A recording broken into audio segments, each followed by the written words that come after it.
So it's time to start looking into venue research.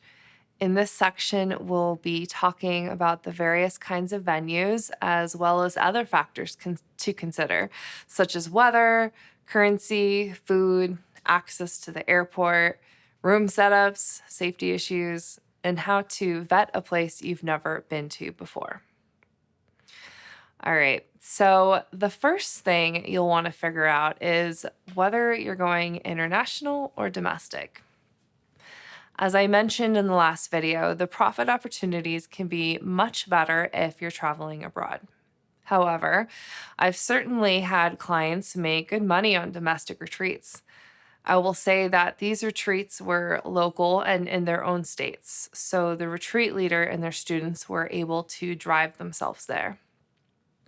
Some people feel more comfortable conducting one or two domestic retreats to become familiar with the logistics before venturing into other parts of the world. But if you're comfortable traveling and find a full service retreat venue that will help you with the arrangements, you could certainly plunge right in. And that's what I did. You might find that people with kids prefer shorter weekend retreats, while many others are already ready to leave the country and explore.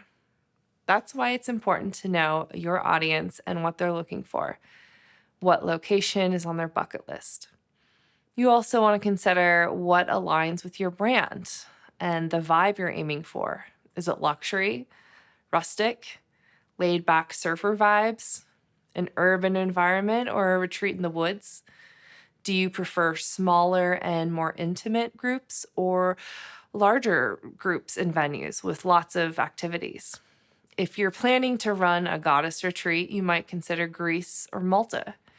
If you're offering a writing retreat, Edinburgh, the birthplace and home of world famous literary legends.